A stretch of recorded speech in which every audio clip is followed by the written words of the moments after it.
अर्थातच बातमी आज ऐतिहासिक मराठा क्रांती मोर्चाची आहे आणि याच मोर्चाच्या संदर्भात मुंबईच्या रस्त्यावरून मोर्चा निघालेला असताना तिकडे विधिमंडळामध्ये जितेंद्र आव्हाड यांनी आवाहन केले, मागणी केली आहे की मराठा आरक्षणासाठी एका ओळीचा ठराव आणा, सर्व आमदार एकत्रितपणे या ठरावाला पाठिंबा देऊ, अशा पद्धतीचं आवाहन त्यांनी केलेलं आहे। 50 वर्ष सत्तेत मराठ्यांची आठवण झाली नाही, जितेंद्र आव्हाडांच्या आव्हानाला गुलाबराव पाटलांनी उत्तर दिलेलं आहे।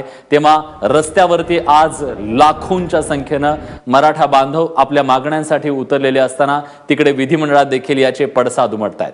दरम्यान सत्ताधारी पक्षाचे आमदारच मराठा आरक्षणाची मागणी करतायत, त्यामुळे तातडीने आरक्षण द्या अशी मागणी राष्ट्रवादीचे आमदार जितेंद्र आव्हाड यांनी केली आहे। तर गुलाबराव पाटील यांनी आव्हाडांना कसं प्रत्युत्तर दिलंय जाणून घेऊयात।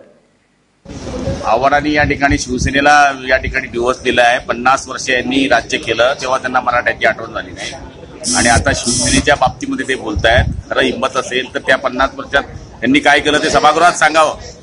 शिवसेनेला डिवचू नये। शिवसेना पूर्वीपासून आरक्षणाच्या मागे होती आणि आहे आणि राहणार।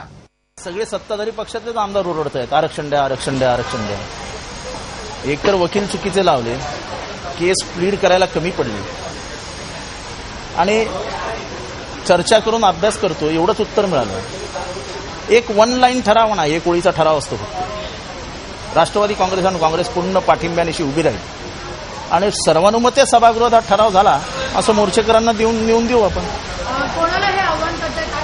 सत्ताधारी मधल्या सगळ्यांना आवाहन करतोय आणि खास करून शिवसेनेला आवाहन करतोय।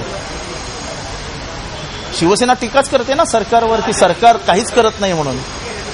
आमचं आव्हान आहे की चला आणा ठराव, शिवसेनेने ठराव मांडावा, कोणीही मांडावा, आम्ही एकत्रितपणाने या ठरावाला पाठिंबा देऊ।